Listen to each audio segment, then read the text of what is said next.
Sabay-sabay natin alamin ang mga kaganapan na nangyayari sa ating bansa.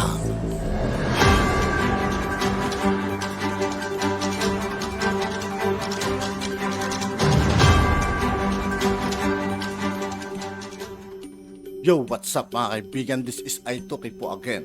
Ngayon nandito ulit tayo sa channel ni Pinas Viral News. Dito naman ulit tayo magbibigay ng komento at reaksyon. Kaya samahan nyo ako guys. Let's go!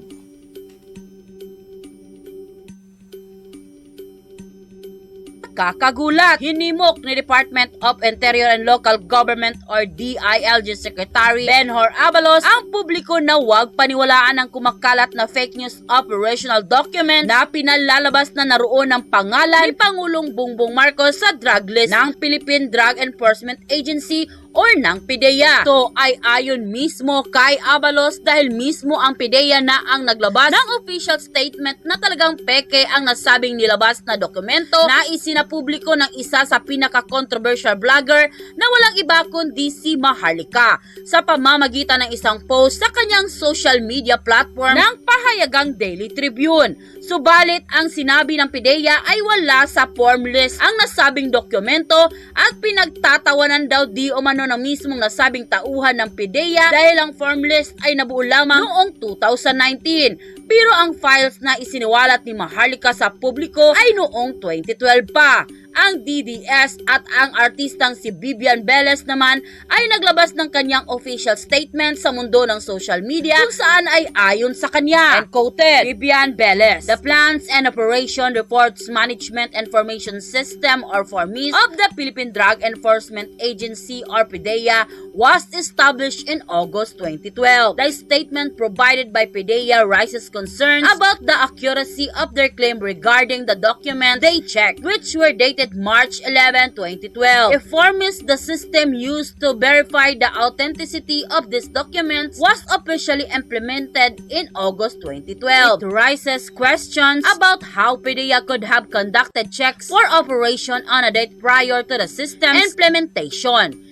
This discrepancy suggests a potential inaccuracy in PDEA's method of verifying the documents and questions. It is crucial to ensure the reliability and the position of the information, particularly when dealing with sensitive matters such as operational documents and law enforcement activities. PDEA should further clarify their statement. PDEA and DADB are both under supervision of the Office of the President of the Philippines. End quote. Pero bago ang lahat mga kababayan, kung bago ka pa lamang sa channel namin, ay huwag mong kalimutang mag-subscribe at pakiclick na din ang notification bell para mas maging updated ka palalo sa lahat pa ng mga bagong videos na i-upload namin. At yun na nga mga kababayan, walang pagdadalawang isip at buong tapang na inilabas ngayon ni Maharlika ang pangatlong dokumento na di umano'y tatapos sa maliligayang araw ng mga Marcos sa Malacanang. At ayon pa sa kanyang naging official statement, and quoted, breaking news, bagong ay hahaha, panibagong dokumento na may nakawitness na sumisinghot si Marcos Jr. ng puting pulburon. March 10, 2012 nang pirmahan ang request para sa pag-aresto sana kay Marcos Kuting Jr. Ngunit ayon sa puting ahas ay nakipagsabwatan si Lisa Tanasma kay Ochoa para pigilan ang pag-raid sa number 46 Rizal Tower Building, Rockwell, Makati City. Kaya hindi natuloy ang pag-aresto kay Bangag President. End quote. Matapos ngang lumabas ang balitang ito ay umani agad ng samut-saring komento mula sa marami sa ating mga kababayan, kung saan ay marami nga sa kanila ngayon ang hindi napigilan ng kanilang sarili na maglabas ng kani-kanilang hinaing at komento sa mundo ng social media. And the netizen posted, ano ang patunay ng PDEA na hindi totoo ang inilabas ni Maharlika? Instead of denying, bakit hindi sila maglabas ng patunay na hindi totoo ang papeles at iharap ang mga tao na binanggit ni Maharlika at yung mga personality na kasama ni Pangulong Bongbong Marcos at ipakita ang silid sa Rockwell? Noong panahon ni PRRD, is ramdam na ramdam kaagad ang kapayapaan, katiwasayan, kagandahan ng paligid. Pero ngayon ramdam ko ang kabulukan ng gobyernong walang direksyon na magbiyahe lang ang inaatupag. Natural po, hindi dinanay nila yan. kahit pitpitin nyo ang mga yagballs niyan, di magsasalita. Dahil syempre mga opportunity at takot lang nilang mawalan ng trabaho at pwesto na makapangyarihan. Dapat yung mga baguhan na tatakbo ng senators at congressman sa 2025 o 2028 halalan, gumawa ng bagong batas na lahat ng employees ng gobyerno ay magpa-drug test bago tanggapin. Yes, drug test yung walang daya. Kasi wala naman kaming tiwala sa mga tagapagsilbi kuno sa gobyerno. Nawala na ang kredibilidad at tiwala namin sa mga namumuno sa bayan natin, pwera na lang sa mga matitino. Ikaw po ang buhay na saksi ng mga pinaggagawa ng ating bulok na sistema ng gobyerno. Naging magulo ang balik ng paghihirap ng Pilipino. Lesson learned, nabudol tayo. End quote. I'm here para sa laban natin. Okay. Sabi ko doon sa akin palangga kagabi, Sir, sabi ko, kumusta? Anong eksena dyan sa ano? Anong eksena dyan sa hanay ninyo? Ang sabi sa akin, ito basahin ko eksakto Sabi ko sa inyo mga puting aso, sabi ko, Sir, kumusta na po? Siyempre, Sir lalaki, kumusta po? Anong feedback natin dyan sa PDEA at sa ating hanay ng mga kapulisan? Sa PNP, kasi umiikot to umiikot itong Sir natin. Hindi lang siya sa PDEA, hindi sa PNP. Sa ipihawak niya lahat, ahas umiikot-ikot siya, puting ahas. Sabi niya, ha, Miss Maharlika, sabi ng mga tao sa PDEA, wala pang formis sa PDEA that time. Actually, 2019 lang ang formis talaga nag-umpisa. Nakakatawa talaga yung si Lasso at ang kanyang mga comms. Wala pong formis. Yan po sabihin ninyo sa inyong mga manonood. Although napanood namin kayo sa interview ninyo sa SMNI, tama po yun na wala pang formis nung time, nung 2012, nung yung document na sinasabi mo at ang kabubuhang pangontra ng Malacanang Presidential Communications ni Cesar Chavez at nitong ni Lazo. Tatawa nga sabi ko gano'n. Sabi niya, ma'am, tawa ng tawa po yung mga tao dito. Nagmukhang tanga si Lazo. Wala pong formis nung time na yon. Kaya sabihin niyo po yan sa mga tagapanood. Okay? Sabi pa nga niya, maglabas ka mo sila ng document na existing na ang formis that time. Kasi wala pa pong formis nun, ma'am. Mano-mano lang. Ha. Sunog na naman si Lazo sa'yo. Yan. This is from may mga palangga natin na nagmamahal sa inyo. Kaya alam mo, hindi ko kayo binubulja ka. Kasi hindi ko kayo, itong mga brusko-brusko kong palangga, sabi ko kung nagkasabay tayo, baka naging tayo. Alright. Yung brusko to itong kausap ko. At mga kaidaran ko lang, baka matanda pa lang ako ng kalahating taon.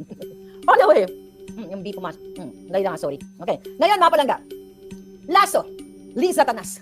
Alam mo, bigla akong, hindi tayo dapat maawa kay Kuting Okay? Nung sinabi sa akin itong pinaka-reliable na siya sinusubuan lang kung ano ang, kung ano ang ipapagawa sa kanila o pinapatulog, matulog ka na lang muna dyan. Siguro kay Kuting ito, siguro sabi ni Lisa, at sabi ni Tambalo, susubuan mo na yung asawa mo ng pulburon at may gagawin na tayong kahindik-hindik. Siguro sabi ni Lisa Tanas, dear, this is your pulburon.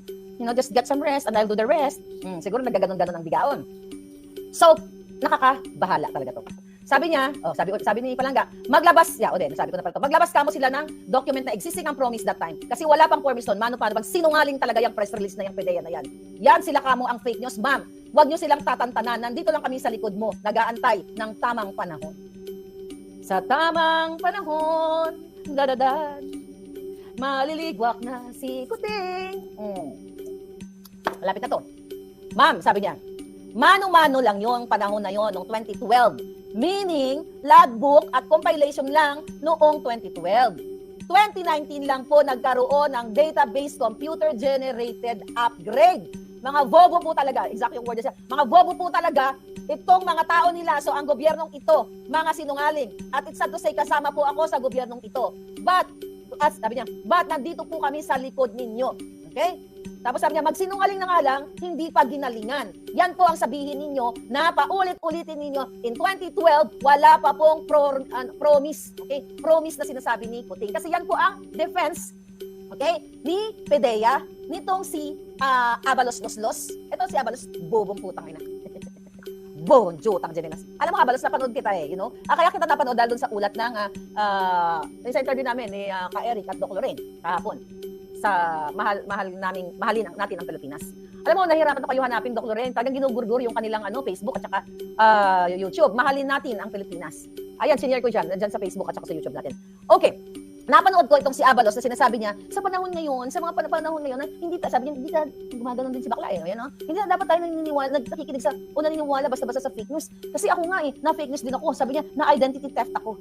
Oy, Abalos, ano yung utak mo? Sinurdog na ng pulburon? Magkaiba ang issue ng identity theft dito sa dokumentong inilabas ko. Siyo nga, magbibigay ka lang naman ng example, hindi mo pa ginalingan. Anong identity theft? Anong identity theft? Yung ginamit, let's say yung identity mo sa pang-i-scam. Di ba? Pang-i-scam. Let's say, ikaw, sino dito? Samuel. Samuel, I like your name. Samuel Requerme. Samuel. Samuel, wala na si Palangga. Samuel, ito Si Samuel, okay? Kaibigan ko si Samuel. Si Samuel, sobrang close kami. So, in-share. Kunyari sa Amerika ka Palangga, sinare mo yung social security, alam ko lahat, phone number and everything, da-da-da-da. Nag-apply ngayon ako ng credit card. Ginamit ko yung identity mo. Dina-approve and everything, in-enjoy ko yung credit card, chuchu. Di ba, ninakaw ko yung identity mo para makapang-scam ako ng tao. O maka-scam ako maka-gastos ako through credit card. That is identity theft. Ay, taga, huy ka na Palangga. Si Samuel Dumaran, iba din pa kay Samuel. Dami Samuel. Samuel ang buhay ko. Anyway, mga Palangga, yun yung identity theft. Ikaw, Abalos, yung mga example ninyo, okay? Okay, yung mga example ninyo, kasyungaan. Ang pinag-usapan natin dito, ito ang pag-usapan nyo, ito ang photo. Tapos na. At yun nga po mga kaibigan, dito po nagtatapos ang ating reaction video. Muli ako po si I2K ng Sundalo ng Dunggalo. Maraming salamat sa patuloy na pagsuporta. Yeah, peace out.